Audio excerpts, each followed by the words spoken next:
Assalamualaikum warahmatullahi wabarakatuh. Salam dan bahagia. Perkenalkan, nama saya Nur Aini, calon guru penggerak angkatan 6 dari SDN Gading 1 Surabaya. Saya akan memaparkan aksi nyata implementasi budaya positif di modul 1.4 di SDN Gading 1 Surabaya yang terdiri dari dua kegiatan. Yang pertama adalah praktik baik pembuatan keyakinan kelas di kelas 6B SDN Gading 1 Surabaya. Kemudian yang kedua adalah diseminasi penyebaran sosialisasi materi-materi yang ada di modul 1.4 tentang budaya positif pada rekan-rekan sejawat guru SDN Gading 1 Surabaya. Bagaimana pelaksanaan implementasi dan aksi nyatanya, kita saksikan yang berikut ini.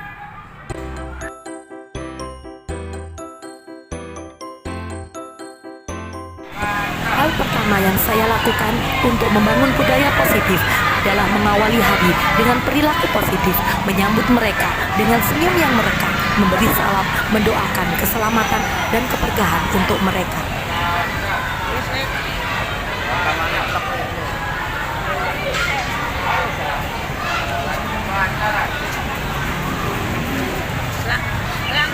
Langsung masuk.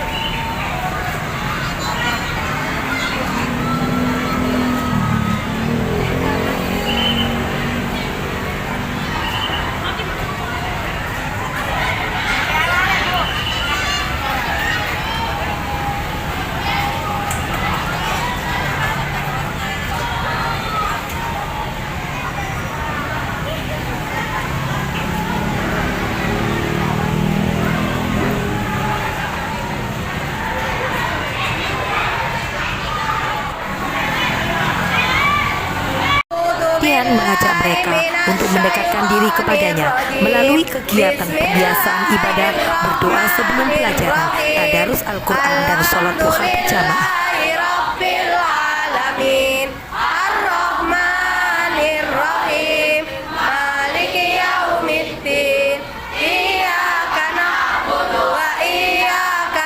Selanjutnya adalah penyusunan keyakinan kelas. Tak lupa saya selalu melibatkan mereka dalam kegiatan penyusunan keyakinan kelas, dimulai dengan penggalian ide dari setiap siswa.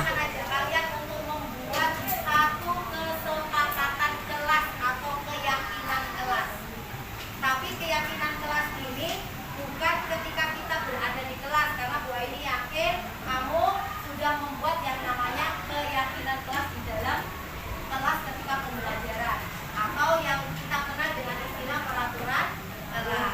Apa saja peraturan kelas di kelas nanti? Peraturan sekolah, apa lagi?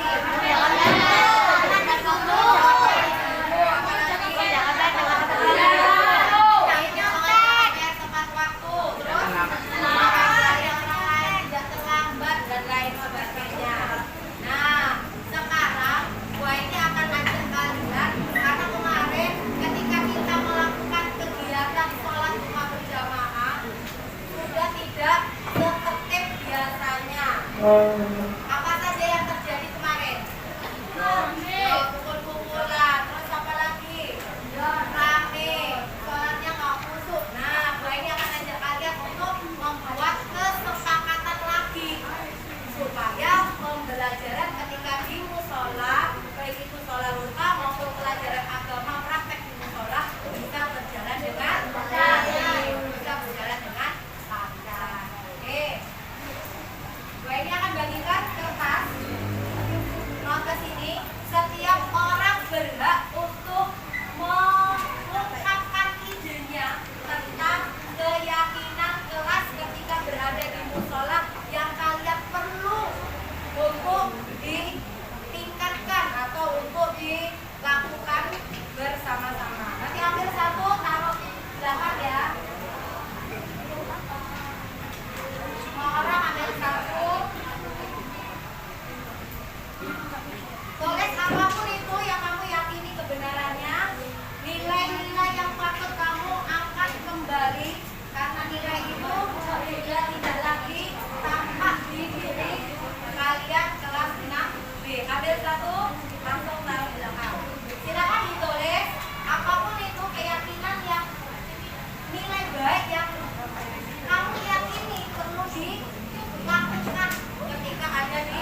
Setelah semua siswa mengungkapkan idenya, barulah Dewan Perwakilan kelas yang mereka bentuk sebelumnya mengelompokkan rumusan ide-ide yang sama hingga merumuskan rumusan keyakinan kelas yang akan disepakati bersama.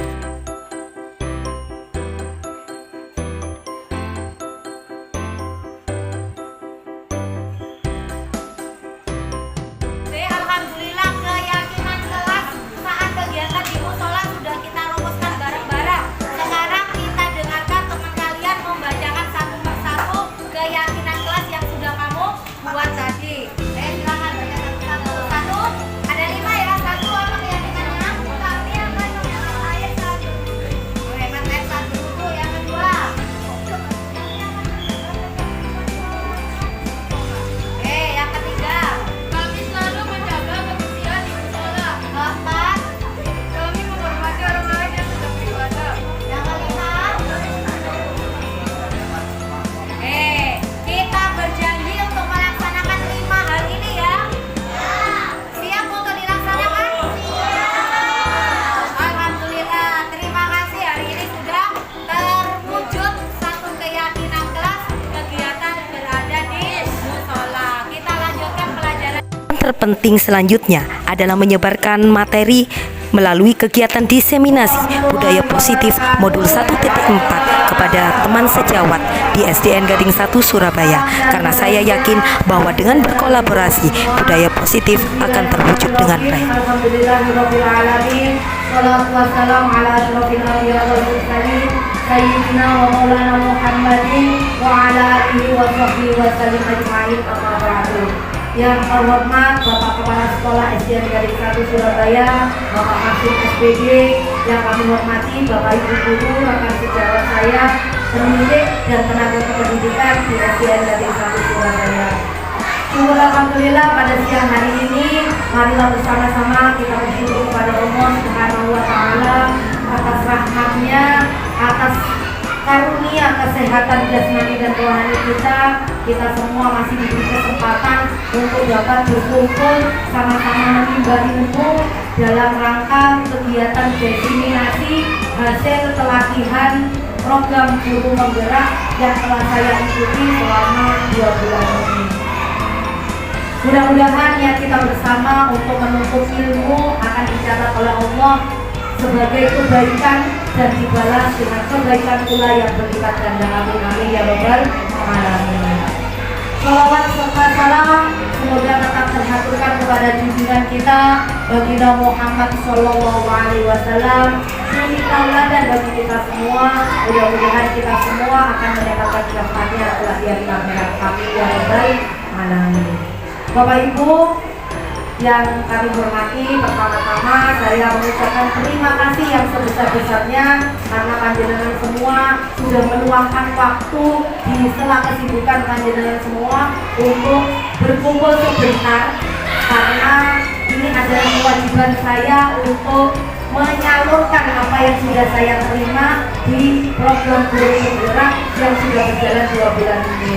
Seperti yang kita ketahui, di SDN Gading 1 yang mendapatkan kesempatan untuk mengikuti program guru penggerak adalah saya, tetapi ilmu yang saya dapatkan bukan untuk diri saya sendiri. Alangkah baiknya ilmu itu saya bagikan kepada panjenengan semua agar semua mendapatkan pemahaman yang sama, sehingga ketika ada program dari pemerintah untuk bergerak menjadi lebih baik, semua bisa bergerak bersama-sama, berkolaborasi bersama-sama. Saya minta maaf sudah mengganggu kesibukan panjenengan di sela-sela istirahat. Mudah-mudahan ilmu yang kita terima hari ini menjadi ilmu yang bermanfaat bagi kita semua. Amin ya rabbal alamin.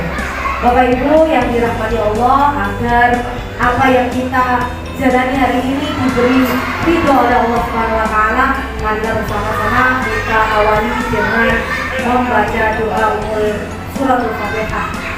Ila hadirat Nabi Mustafa Muhammad sallallahu alaihi wasallam ala hadiyah bi barakatil Fatihah.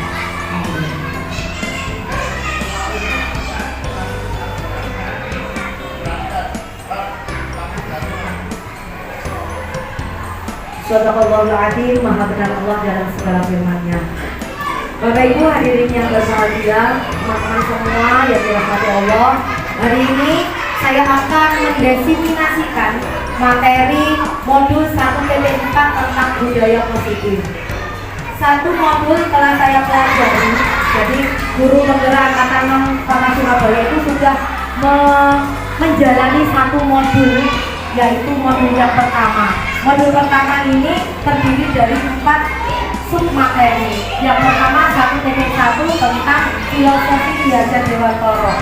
Saya yakin Bapak Ibu semua sudah belajar tentang materi ini di PMM yang jenengan sudah upload aksi nyatanya, dan alhamdulillah beberapa dari kita sudah dinyatakan lolos ya, meskipun ada beberapa dari kita juga yang masih perlu untuk melengkapi dengan aksi nyatanya.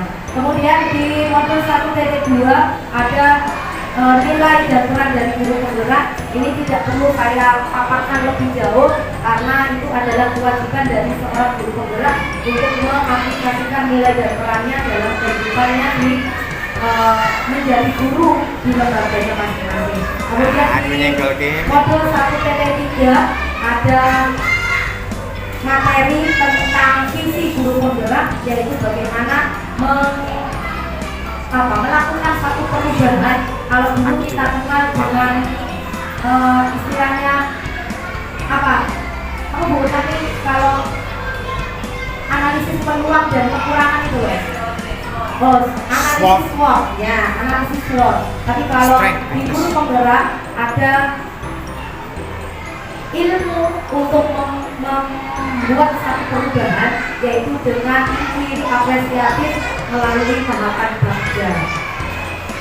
Untuk yang keempat, yaitu modul 1.4 adalah tentang budaya positif. Nah, modul ini perlu untuk disosialisasikan kepada panjenengan semua sebagai guru-guru di SDN Garing 1, supaya kita bisa bersama-sama membentuk budaya positif bagi peserta didik kita di SDN Garing 1 Surabaya.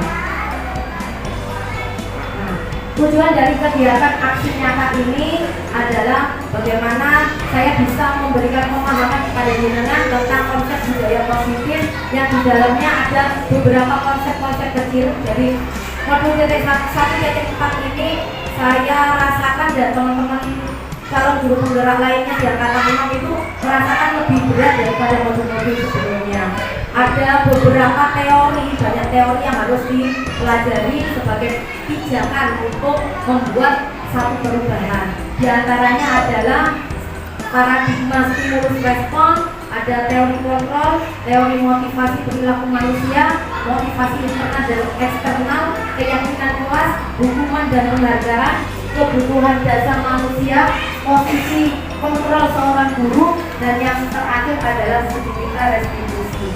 Nah, nanti yang akan saya paparkan secara sekilas kepada panjenengan semua adalah materi-materi yang ada di modul 1.4 yang sudah saya baca tadi.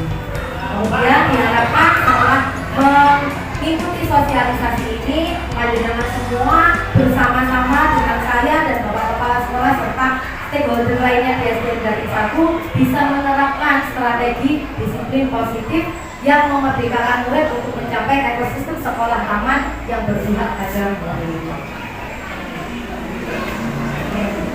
Sekali lagi di sini saya bukan berniat mengajari panjenengan semua, karena saya yakin panjenengan semua itu lebih senior dari saya.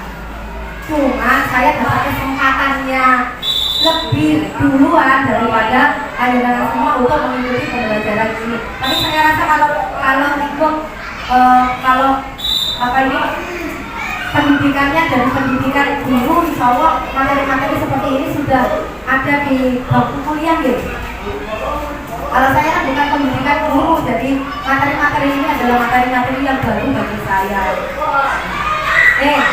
Untuk pendahuluan biar tidak terkesan monoton nanti saya yang menguasai, ada pertanyaan tematik. Nah, Bapak Ibu bisa menjawab semua. Pilihannya cuma 2, setuju atau tidak setuju.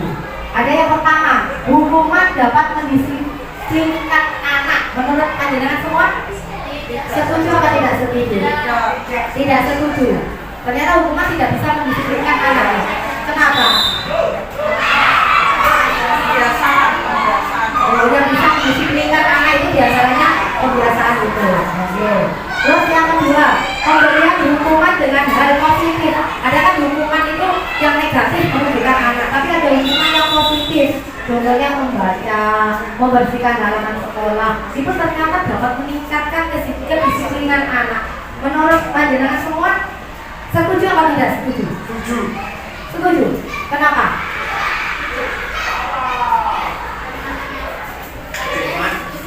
Cuman istilahnya saja. Yang namanya hukuman itu selalu membawa dampak negatif menurut Bu Aminah. Kalau menurut Pak Samba? Saya setuju. Cuma istilah saja yang mungkin bisa. Oh, istilahnya jangan hukuman biar tidak kesannya anak bersalah dan lain sebagainya. Untuk pertanyaan ketiga, memberi, kalau tadi kan hukuman, ini ada memberi penghargaan, berarti kebalikan bagi anak yang berperilaku kebalikannya dari yang pertama tadi.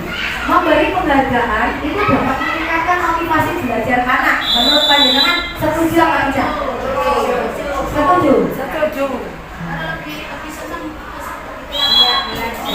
Lebih termotivasi lagi untuk lebih semangat lagi untuk meningkatkan kapasitasnya. Nah, dari jawaban-jawaban jenengan tadi, awalnya saya juga menjawabnya seperti itu ketika belum mengetahui materi yang ada di modul 1.4 tentang budaya positif. Insya Allah pemahaman kita akan 3 pertanyaan ini bisa berubah dengan mengetahui teori-teori dasar dari yang beberapa saya sebutkan tadi, ada teori kontrol, ada teori restitusi dan lain sebagainya. Kita lanjutkan. Nah, ini adalah topik-topik yang ada di modul 1.4. Ada 6 topik. Yang pertama disiplin positif dan nilai kebajikan universal. Oh, apa itu Bu? Saya juga nggak ngerti awalnya Bu. Tapi alhamdulillah dengan membaca, dan kalau di Kemendikbud itu kan bukan hanya diklat yang tertulis toh ya, bukan hanya materi tertulis, tapi banyak video-video seperti yang jenengan lihat di WMM itu ya, ada video-video dan alhamdulillah videonya itu tidak terlalu panjang, bahasanya jelas sehingga mudah dipahami. Tentang teori motivasi, hukuman dan penghargaan serta restitusi, tentang keyakinan kelas, kebutuhan dasar manusia dan dunia berkualitas, serta yang kelima adalah 5 posisi kontrol dan yang keenam adalah segitiga restitusi. Apa itu? Awalnya saya juga nggak ngerti kabeh dulu. Karena ini sesuatu yang baru. Sebenarnya beberapa dari apa yang ada di materi ini itu sudah kita aplikasikan, cuma kita nggak tahu namanya saja. Ternyata sudah dilaksanakan kok, apalagi oleh ibu-ibu hebat di SDN Gading 1 yang sudah jelas hasilnya tercipta disiplin positif baik di kelas maupun di lingkungan sekolah SDN Gading 1. Untuk materi yang pertama yaitu pembelajaran 2.1 tentang disiplin positif dan nilai-nilai kebajikan universal. Nah, ini sebelum masuk ke materi ada pendahuluan. Coba, jenengan kan duduknya berdua, ada kanan, ada dan kiri. Berarti ada yang jadi A, ada yang jadi B. Ada A dan B, Anda dan teman Anda. Sobeklah secari kertas. Kalau ada kertas atau apapun di depan jenengan, nah, atau kalau misalnya bayangkan ada sesuatu di tangan kita. Kemudian sesuatu itu adalah sesuatu yang berharga, yang patut dijaga. Digenggam erat dalam tangan Bapak Ibu semua. Kemudian tangan di sebelahnya yang B bertugas untuk merayu bagaimana supaya benda itu bisa terambil atau bisa berpindah tempat dari genggaman teman kalian. Ayo, coba Bapak Ibu praktekkan. Ada menggenggam sesuatu, kemudian sebelahnya mencoba untuk membuat genggaman itu terlepas, membuka.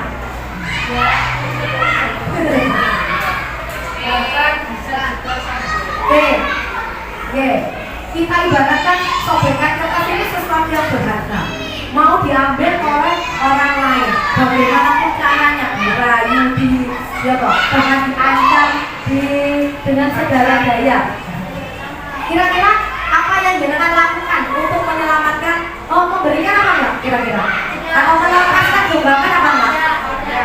Enggak ya?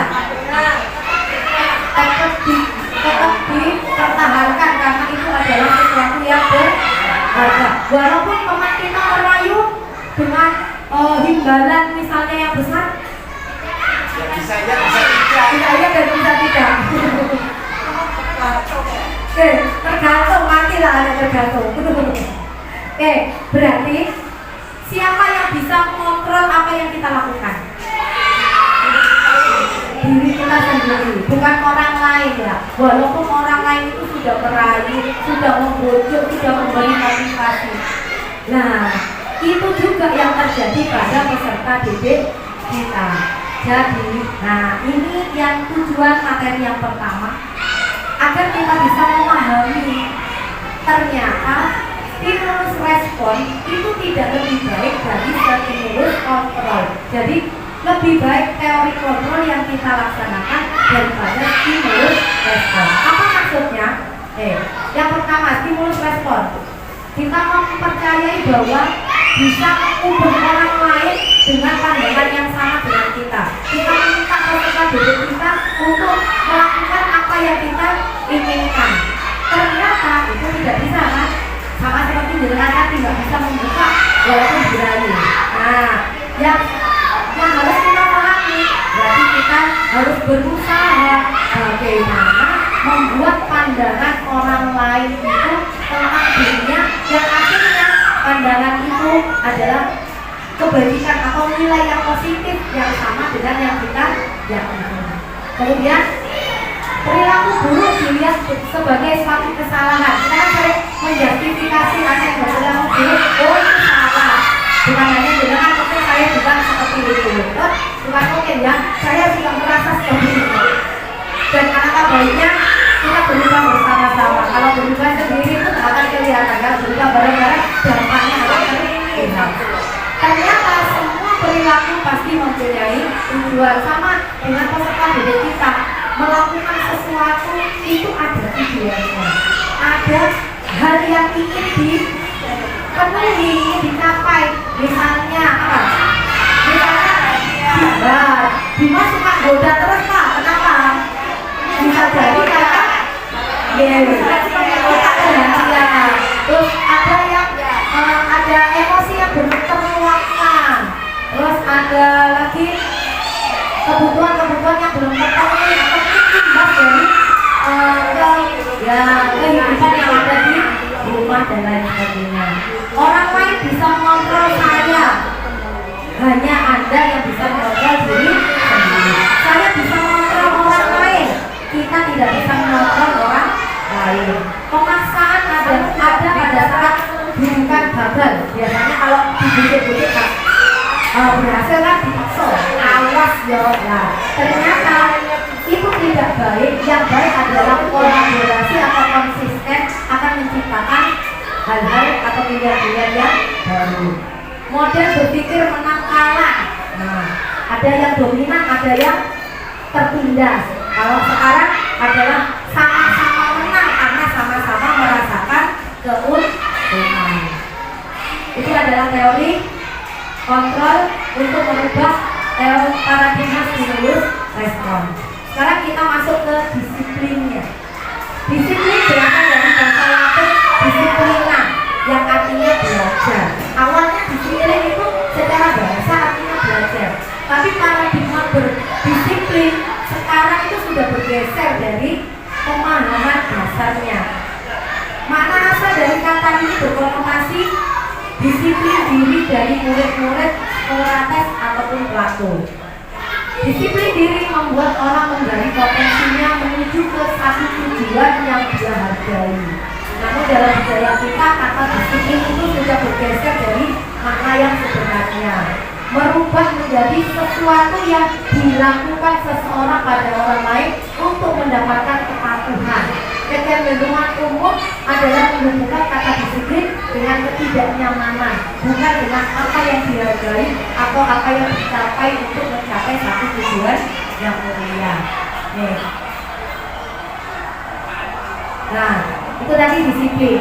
Jadi disiplin itu bukan memaksa, tapi disiplin itu adalah kesadaran seseorang yang ditimbul untuk melakukan apa yang diyakini benar dan apa yang diyakini bermanfaat bagi dirinya dan orang lain.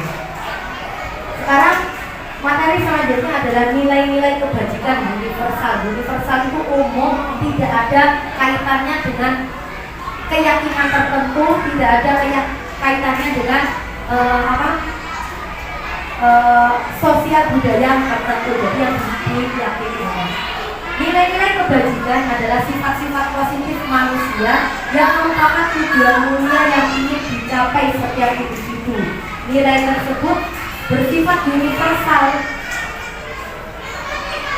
lintas bahasa, lintas suku, agama maupun latar belakang. Jadi tidak terpengaruh oleh agama tertentu. Itu adalah kebajikan universal. Setiap perilaku atau perbuatan pasti memiliki satu tujuan. Seperti yang saya jelaskan tadi di teori kontrol yang disampaikan oleh William Glasser. Kemudian dengan mengaitkan nilai kebajikan yang diyakini oleh seseorang, maka motivasi intrinsik.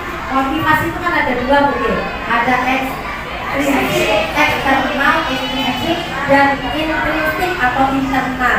Jadi motivasi yang berasal dari orang lain dengan motivasi yang berasal dari diri sendiri. Nah, yang diharapkan dari budaya positif ini adalah tumbuhnya motivasi intrinsik di peserta didik kita, bukan hanya di peserta didik, mungkin juga di diri kita masing-masing. Bagaimana menerapkan keyakinan bersama bukan karena orang lain. Contohnya misalnya jenengan datang sekolah di jam yang tepat itu bukan karena takut dengan siap bus, bukan takut dengan Pak Marsim, tapi bagaimana supaya saya dilihat oleh murid-murid saya, dicontoh oleh murid-murid saya dengan contoh yang baik. Itu salah satu bentuk dari motivasi itu sendiri. Atau mungkin peserta didik kita melakukan mengerjakan PR itu bukan karena takut dimarahi, tapi karena mereka butuh untuk melatih dirinya supaya lebih terampil, lebih kompetensinya lebih meningkat dibanding sebelumnya. Nilai-nilai kebajikan yang ingin dicapai dalam setiap anak Indonesia itu dikenal dengan yang namanya profil pelajar Pancasila. Ada 6 istilahnya Bu kami?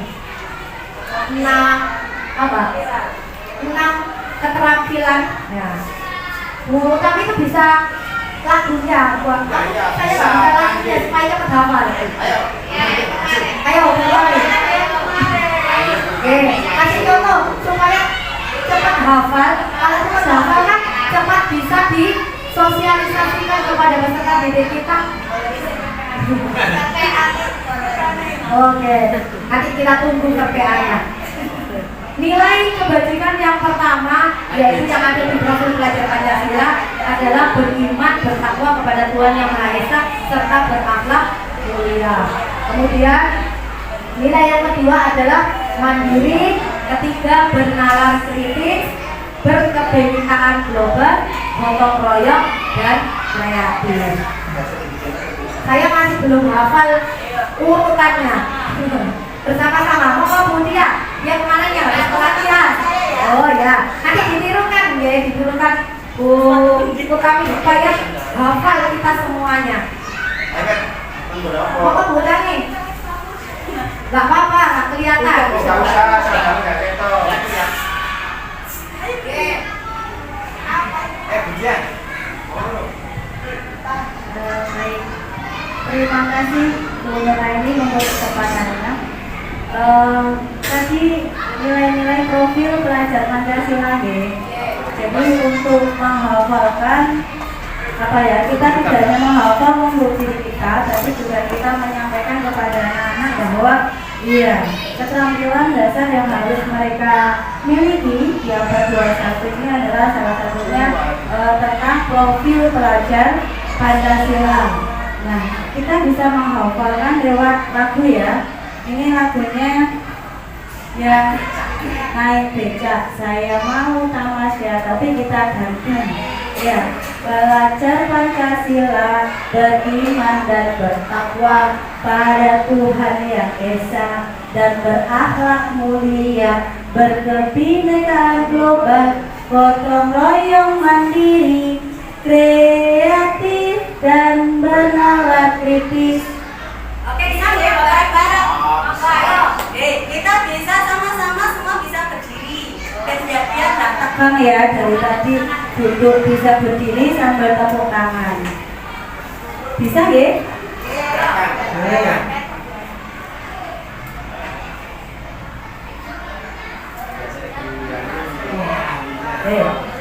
Bisa kita mulai ya bersama-sama. 1, 2, 3. Belajar Pancasila, beriman dan bertakwa pada Tuhan Yang Esa, dan berakhlak mulia, berkebinekaan global, gotong royong mandiri, kreatif dan bernalar kritis.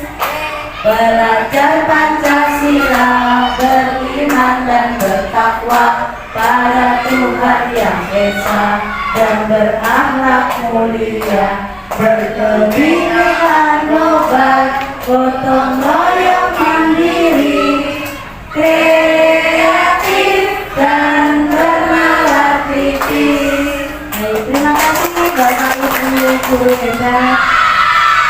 Terima kasih Bu kami yang sudah membagikan ilmunya. Jadi standar kelulusan kita nanti adalah bagaimana peserta didik bisa mengaplikasikan 6 perilaku ini dalam dirinya masing-masing, baik dalam perilaku di sekolah, lebih-lebih perilaku di lingkungan masyarakat.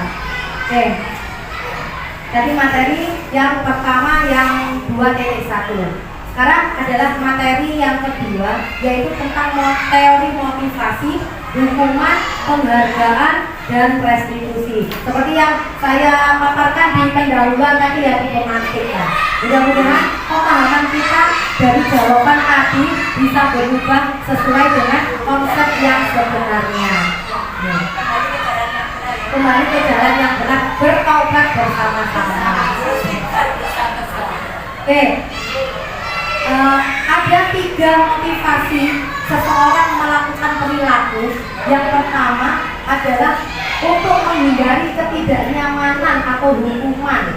Kalau saya tidak melakukan ini, saya akan mendapatkan ada konsekuensinya, ada hukuman atau ketidaknyamanan yang akan dirasakan. Misalnya, saya kalau tidak berangkat sekolah tepat waktu, absennya jadi merah. Absen disiap terus nanti tertolak misalnya. Itu adalah kebutuhan yang pertama. Orang punya motivasi ini masih wajar, tapi bagaimana caranya kita bisa meyakinkan peserta didik kita tidak hanya motivasi pertama mereka belajar di sekolah, tapi bisa motivasi yang ketiga. Karena motivasi pertama itu karena mendapatkan sesuatu atau mengharapkan sesuatu, berarti dampak dari luar itu, berarti motivasi eksternal. Motivasi eksternal itu apa ya? Tidak langgeng, tidak bisa tahan lama. Kalau hukumannya itu tidak ada, ketidaknyamanan itu tidak ada, pasti orang akan kembali dan perilaku yang tidak baik tadi. Misalnya, andai kata kita nggak ada absensi manual, absensi otomatis disiapin, ya barangkali Bapak Ibu datangnya kembali ke sekolah kurang dari jam setengah 7. Atau peserta didik kita kalau mereka tidak mengerjakan PR, kita biasa-biasa saja, tidak ada memberikan efek jerak, bisa jadi mereka akan melakukan kembali ke situ karena motivasi yang dimilikinya masih tahap motivasi yang pertama eksternal untuk menghindari ketidaknyamanan. Motivasi yang kedua adalah untuk mendapatkan imbalan dari orang lain atau institusi, penghargaan, misalnya hadiah. Nah, ini motivasi yang kedua. Kalau kita telaah, yang kedua ini eksternal apa internal? Benar ya, eksternal kan? Termasuk kalau kita mendapatkan gaji, mendapatkan rutin, nah itu masih eksternal. Berarti kita masih belum maksimal untuk manajemen diri kita masing-masing. Apa yang ideal? Nah, ideal bagi kita juga ideal bagi peserta didik kita adalah motivasi yang ketiga untuk menghargai diri sendiri. Saya akan menjadi orang yang seperti apa bila saya melakukan. Saya jika datang selalu tepat waktu akan menjadi orang yang contoh bagi peserta didik saya, atau apa yang saya ajarkan pasti akan dilakukan, atau omongannya akan diterima langsung, bukan tanpa ancaman, tanpa rayuan dan lain sebagainya. Nah, tujuan dari disiplin positif itu adalah menumbuhkan motivasi internal bagi peserta didik kita. Berat kayaknya ya. Tapi kalau tidak berubah, kapan nanti kita akan membuat sesuatu yang lebih baik bagi lembaga kita tercinta SDN dari Surabaya, dan lebih-lebih bagi peserta didik kita untuk kesuksesan mereka di masa yang akan datang. Nah, kita sering mendengar kata merdeka. Merdeka menurut Ki Hajar Dewantara. Kenapa kok kurikulumnya merdeka, bukan sembarang kali sakarep? Nah, itu kan berasal dari filosofinya Ki Hajar Dewantara. Kalau kurikulum merdeka ini, nilai-nilai filosofi yang dipakai itu nilai-nilai filosofi yang diajarkan oleh Ki Hajar Dewantara. Kalau di kurikulum CBSK misalnya, itu nilai filosofi yang dijadikan patokan itu rata-rata adalah yang dipaparkan oleh tokoh-tokoh di luar negeri kayak Abraham Maslow, terus apalagi yang tokoh-tokoh lainnya. Kalau kurikulum merdeka ini mengambil nilai-nilai filosofi pendidikan yang dipaparkan oleh Ki Hajar Dewantara. Di antaranya adalah kata merdeka itu sendiri artinya tidak hanya terlepas dari perintah, tetapi cakap untuk membuat dan memerintah diri sendiri. Makanya tujuan pembelajaran atau tujuan pendidikan di kurikulum merdeka yang sering didengung-dengungkan adalah seperti yang dipaparkan oleh Ki Hajar Dewantara, bagaimana bisa mengoptimalkan potensi peserta didik kita agar bisa menjadi orang-orang yang mandiri, orang-orang yang merdeka, baik sebagai individu maupun sebagai bagian dari anggota masyarakat. Merdeka itu tidak tergantung pada orang lain, jadi dia bisa memanage dirinya sendiri untuk menjadi lebih baik dan lebih baik lagi. Oke, nah dihukum oleh penghargaan. Tadi di soal memantik saya kan, bagaimana kalau penghargaan diberikan, apakah ada efek? Ada motivasinya, perubahannya, tapi perubahannya itu hanya bersifat sementara, tidak langgeng, tidak abadi. Ternyata menurut ahli-ahli yang telah melakukan penelitian, diantaranya adalah Alficon tahun 1993 ini mengatakan bahwa penghargaan itu berlaku sama dengan hukuman. Kalau kita mengatakan tadi kan penghargaan itu lebih baik ya, ternyata penghargaan itu setelah diteliti lebih lanjut melihat perubahan perilaku pada peserta didik atau pada anak, karena manusia yang dijadikan objeknya ini, berlaku sama dengan hukuman. Dalam arti meminta, penghargaan itu ternyata bisa meminta atau membujuk seseorang untuk melakukan sesuatu untuk memenuhi tujuan tertentu dari orang yang meminta. Bukan dorongannya bukan dari internal, tapi dorongan dari orang lain. Penghargaan itu pengaruh jangka pendek, bukan jangka panjang. Penghargaan itu ternyata menghukum, bukan memberikan apresiasi. Penghargaan itu akan mengurangi ketepatan karena standarnya bukan lagi standar baiknya, tapi standarnya bagaimana dia mendapatkan apa yang diharapkan tadi dari orang yang memberi penghargaan. Penghargaan itu tidak efektif. Penghargaan itu akan merusak hubungan karena dia akan berharap terus tidak menjadi orang yang mandiri.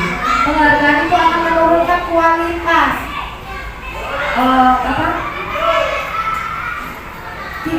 kita omongkan. Kalau tidak memberikan penghargaan tidak akan didengarkan. Jadi kualitas kita akan turun di mata mereka karena kita sering memberikan penghargaan. Jadi yang diharapkan penghargaan bukan apa yang kita omongkan.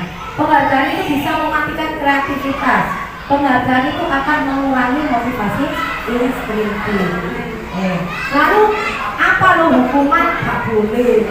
Penghargaan kalau bisa dihindari. Nah, solusinya apa? Solusinya adalah apresiasi. Beri pengakuan secara khusus, beri pengakuan secara pribadi, beri pengakuan kepada semua murid, baik itu seluruhnya atau bergantian.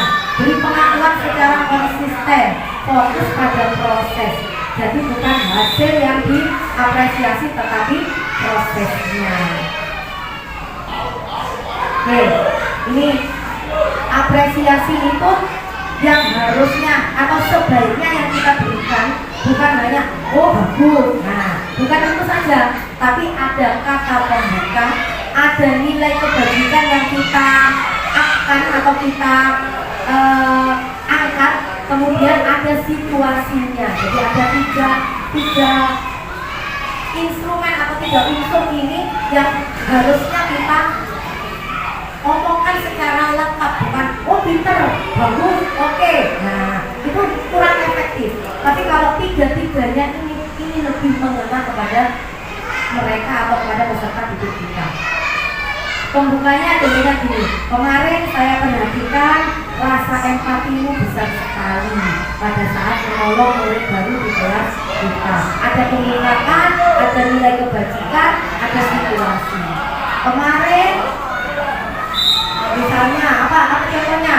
Hal yang sering dilakukan kepada peserta didiknya. Biasanya itu ada satu siswa saya beri nama sebagai apa namanya si kebersihan. Ya. Setiap pada sampah sudah menentu ambil sapu. Jadi alhamdulillah hari ini Mas Rehan keren ya, melaksanakan tugasnya dengan baik dan punya tanggung jawab yang tinggi. Apa efeknya? Perbedaan efek antara ngomong tadi dengan hanya sekedar oh pinter, bagus. Efeknya lebih mengena mana? Yang dengan rasakan atau yang terlihat di perubahan perilaku peserta. Ketika tahu biasa akhirnya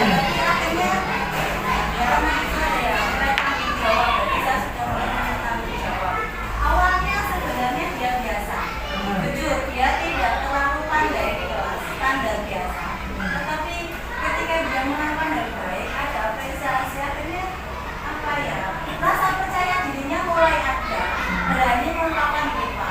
Contohnya saat ada dari mana kemarin yang kelas 6 itu Dari Al-Azhar. Al-Azhar ya. Nah temannya yang memiliki kemampuan yang lebih tinggi, yang cenderung dari biasanya standar bisa, dia tidak berani. Tetapi dia Raihan itu berani, walaupun dia modalnya saya nanti bisa lah jawab. Benar salahnya masih belum tentu. Dia tetap berusaha melakukan. Sehingga jadi apa namanya percaya diri termasuk enggak, tapi terjadi. Biasanya dia tidak terlambat. Kemarin itu terlambat. Awalnya dia terlambat itu mau carinya menyalahkan.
sudah terlihat efeknya ya, yang perubahan sikap lebih baik lagi daripada kalau kita hanya memberikan statement bagus, baik, pintar, dan lain sebagainya. Itu lebih mengena kalau ada pembukaan, ada nilai kebajikan yang kita upkan, kita garis bawahi ya. Kemudian ada situasi yang dilakukan pada saat itu.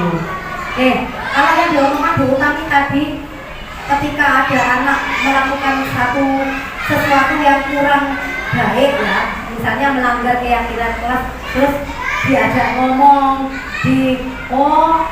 ngomong kelerehannya. Nah itu nanti kita belajar tentang restitusi di materi yang selanjutnya. Ternyata Bu Utami sudah melakukan yang namanya restitusi, walaupun kemarin tidak tahu ternyata restitusi kalau itu jenis. Ya, kemudian saya bilang tadi ya, di antara materi-materi ini sebenarnya Bapak Ibu itu sudah tahu dan sudah mengaplikasikan, cuma istilahnya karena kita juga kurang paham istilahnya. Ini monggo kita jawab bareng-bareng. Menurut jenengan ini termasuk hukuman atau konsekuensi? Mencatat 100 kali dalam buku dengan kalimat saya tidak akan terlambat lagi karena terlambat ke sekolah. Hukuman. Pasti. Terus yang kedua. Ya dulu seperti itu ya. Pelanggaran terus boleh berjalan. Itu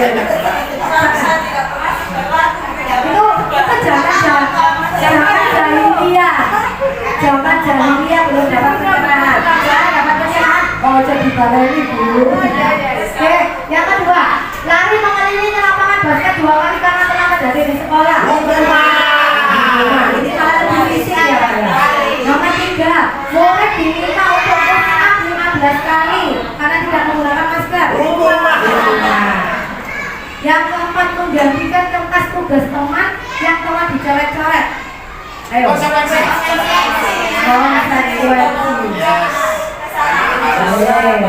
Terus, membersihkan tumpahan air di meja atau konsekuensi. Murid disuruh untuk mengenakan sepatu seharian di sekolah karena tidak mengenakan sepatu hitam. Ya, masuk. Hukuman atau konsekuensi? Hukuman. Lari mengelilingi lapangan basket 2 kali karena terlambat 10 menit untuk pelajaran kedua. Hukuman. Apakah benar?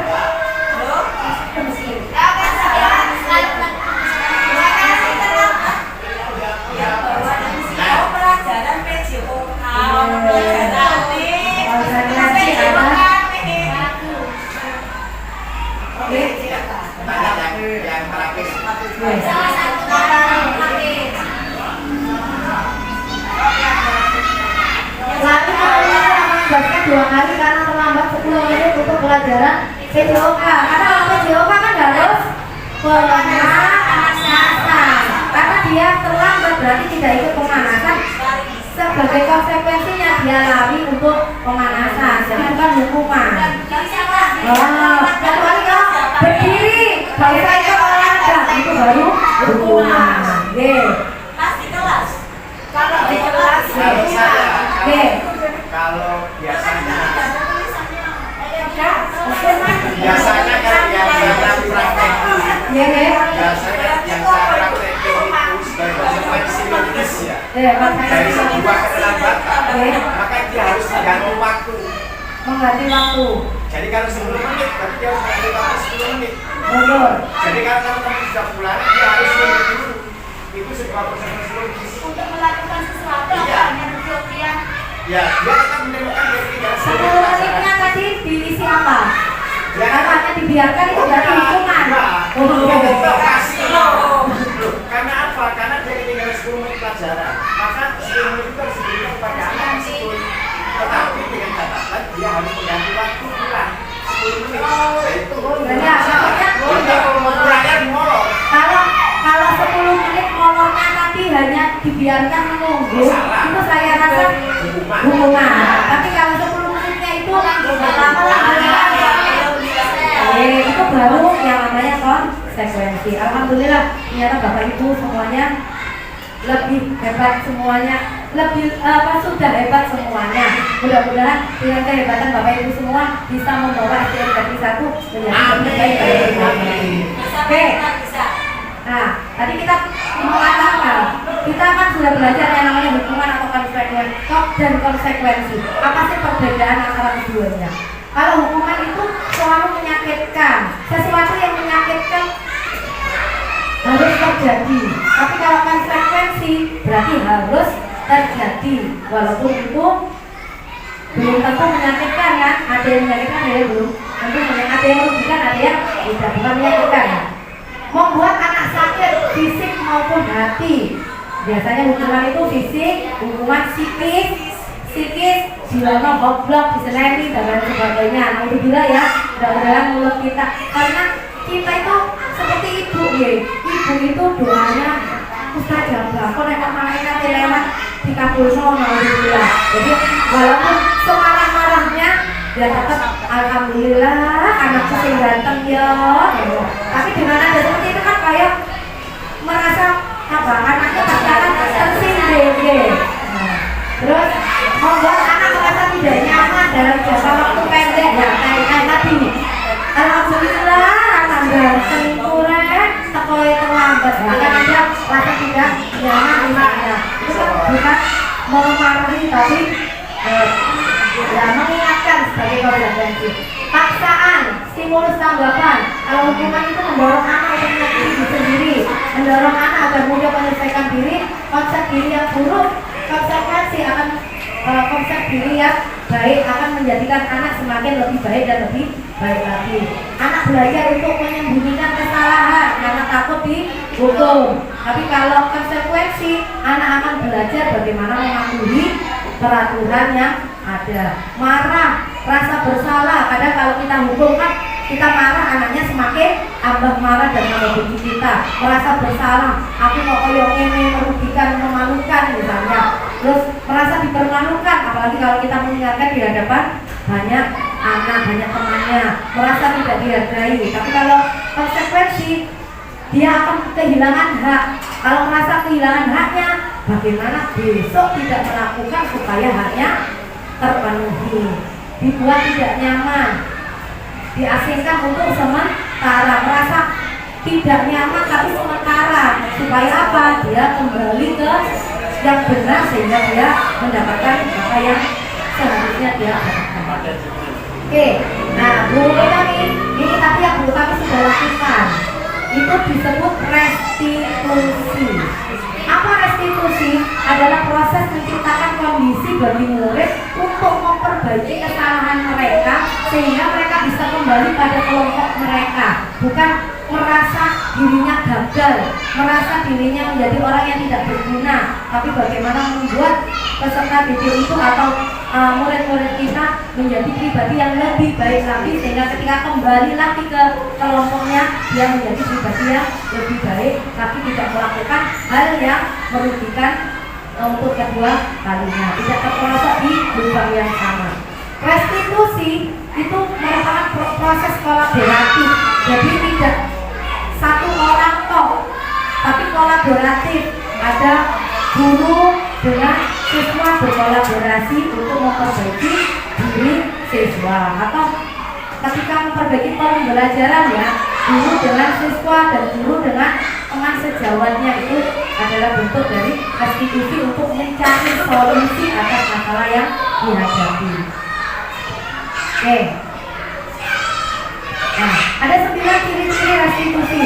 Yang pertama, bukan untuk menebus suatu kesalahan, tapi untuk belajar dari kesalahan itu sendiri. Yang kedua, memperbaiki hubungan. Terus tawaran, bukan paksaan. Kalau hukuman itu paksaan, tapi kalau restitusi itu menawarkan, ini loh yang lebih baik, kamu pilih yang mana. Nah, anak akan mungkin pilihan pertamanya tidak seperti yang kita harapkan, tapi dengan melakukan itu berkali-kali dan memberikan paparan yang sebenarnya atau yang konsekuensi, memberi gambaran kalau kamu begini akan begini dan sebagainya, pasti mereka akan memilih jalan yang benar atau sinopol mustaqim, istilahnya dalam agama Islam. Mencari kebutuhan dasar yang mendasari satu tindakan. Restitusi adalah cara yang paling baik fokus pada karakter bukan tindakan, fokus pada solusi, akan mengembalikan peserta didik dari yang berbuat salah ke kelompoknya menjadi anak yang lebih baik lagi. Nah, ini konsep yang ketiga, konsep keyakinan kelas. Kalau hari ini kita rasa sudah terlalu lama, mungkin bisa ada pertemuan berikutnya untuk membahas materi-materi yang ada di modul 1.4 budaya positif yang perlu saya untuk diseminasikan, karena ini merupakan kewajiban saya sebagai orang yang mengikuti, diberi kesempatan untuk mengikuti kelompok guru penggerak untuk memberikan sosialisasi pembelajaran tentang budaya positif kepada Bapak Ibu guru rekan sejawat yang belum mendapatkan kesempatan sama dengan saya. Keyakinan kelas. Nah, ini mungkin materi yang terakhir. Sudah berapa menit? Kenapa kok keyakinan? Nah, kita sering mengatakan apa? Peraturan ya. Nah, yang kita gunakan istilahnya kan peraturan.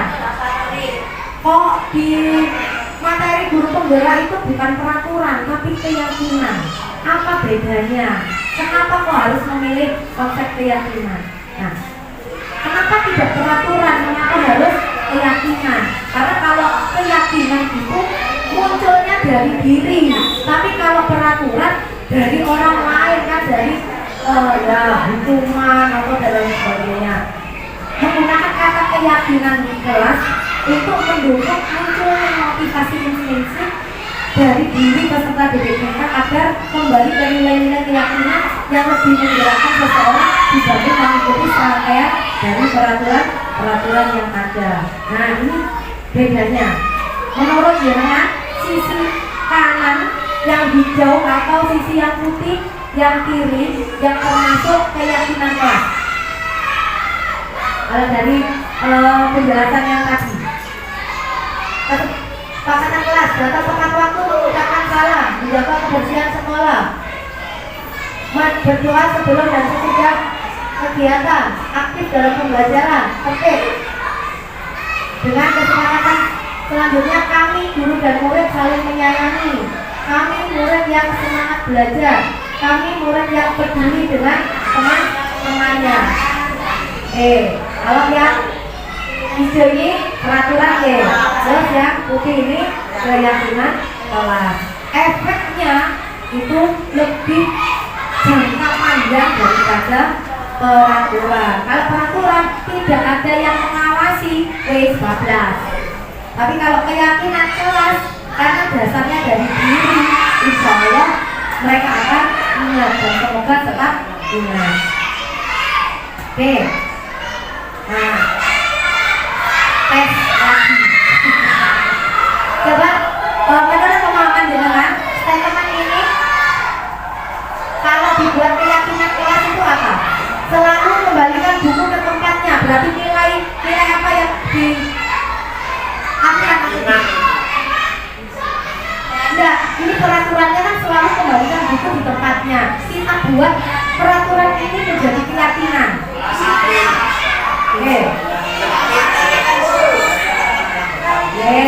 Terus dilakukan mengganggu orang lain, kita harus saling menyayangi.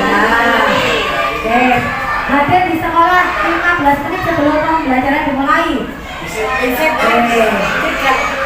Dilarang melakukan kekerasan. Nilai apa yang diakan atau yang diharapkan dari kalimat ini? Saling hormati, saling toleransi, saling menyayangi. Dilarang menggunakan narkoba. Apa? Menjaga diri, kesehatan, kesehatan, menjaga pikiran, tertib ya, gunakan masker. Nah, menjaga kesehatan, jangan berlari di kelas kalau di koridor. Ya, keselamatan juga ya.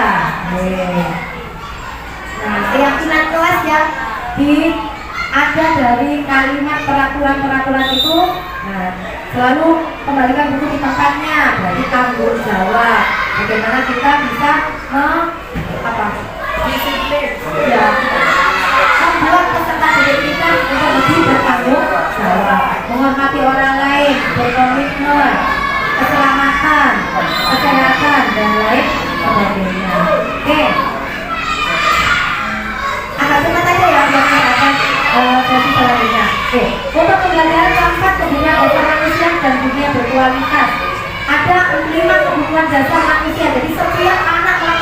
perawatan itu selalu didasari oleh kebutuhan yang belum terpenuhi. Kebutuhan yang pertama adalah kasih sayang, rasa diterima, penguasaan, kemudian kesenangan, kebebasan, bertahan hidup.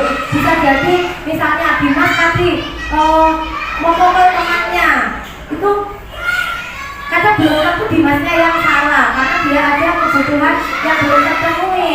Contohnya kasih sayang karena dia dibully sama temannya sehingga dia lebih oke. Nah ini yang paling penting.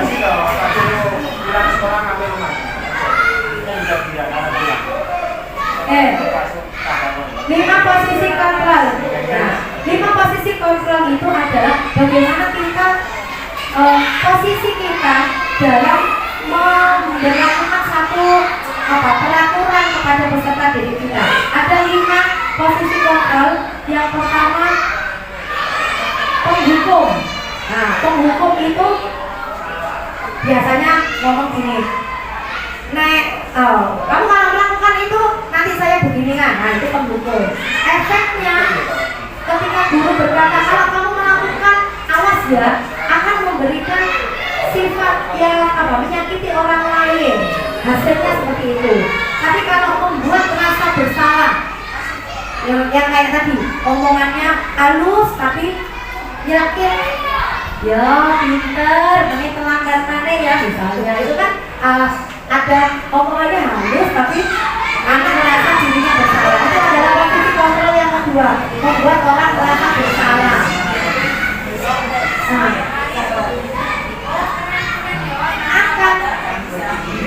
efeknya bagaimana kalau membuat merasa bersalah? Anak akan menyembunyikan dan menyangkal serta akan cenderung untuk bersifat lebih sering berbohong.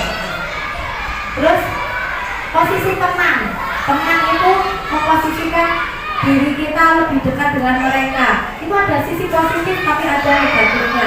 Positifnya komunikasi kita dengan mereka kan lebih terjalin erat, tapi negatifnya mereka akan tergantung lebih ke kita. Terus kita juga bahwa seorang guru bisa tergerus karena negatif.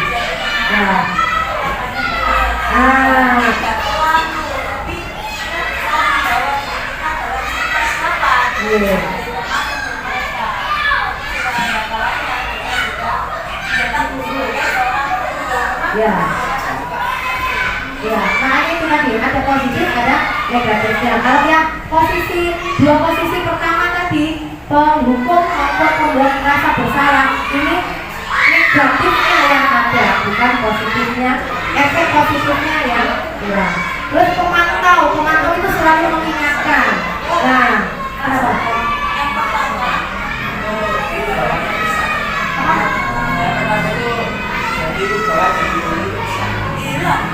dibawa dari guru itu besar, tapi akan jadi ngomong, guru itu akan menakutkan.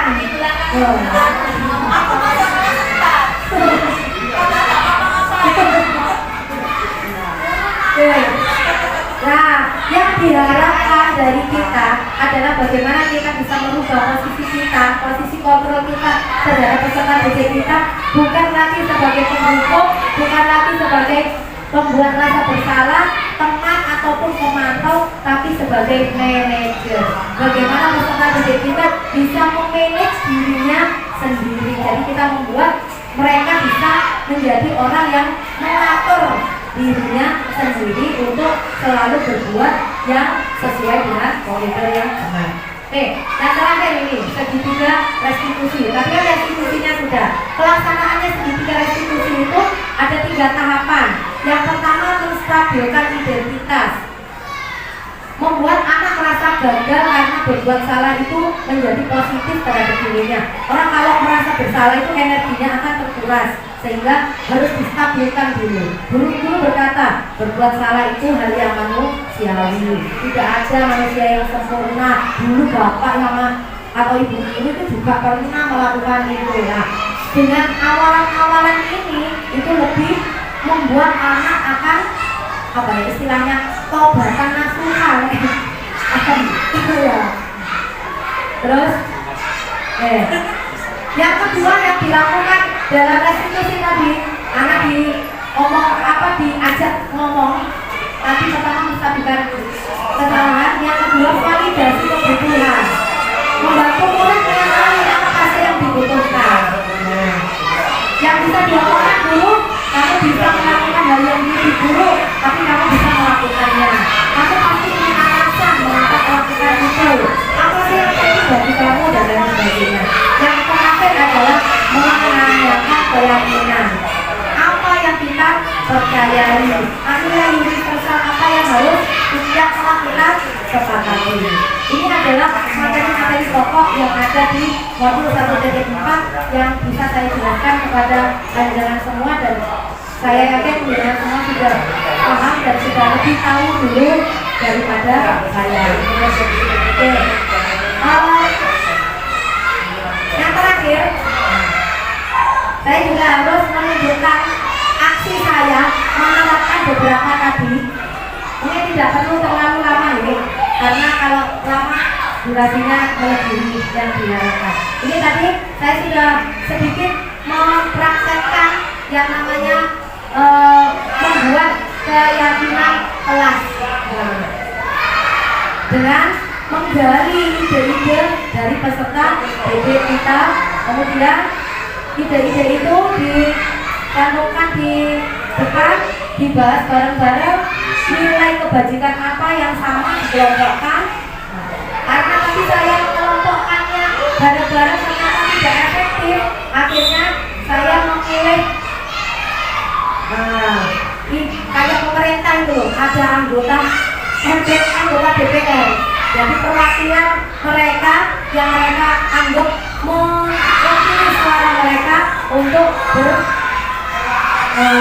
membahas dan menguji kasih yang kelompok. Soalnya di kelasnya dulu ini kan tadi nggak ada mikrofon, terus di depan juga ada olahraga keras, sehingga kita membahasnya bukan tidak berjalan dengan baik, jadi riuh. Akhirnya saya menggunakan delegasi perwakilan kelompok untuk membahas apa yang menjadi ide-ide bagi dari teman-temannya semua. Kemudian dari ide-ide itu tercetuslah keyakinan kelas. Nah, ada keyakinan kelas yang mereka sepakati ada 5 dari berbagai ide lagi. Nah, ada 5 keyakinan kelas. Ini salah satu aksi nyata yang saya lakukan, saya terapkan kepada peserta didik saya. Mudah-mudahan Bapak Ibu guru saya juga bisa mempraktekkan itu. Barangkali besok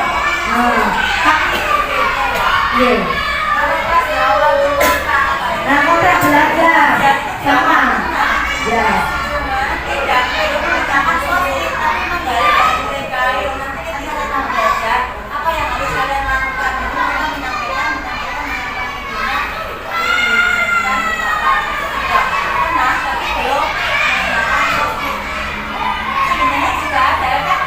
Ketika anak-anak itu membuat salah ya, coba ingat di awal kan kita sudah buat kontrak.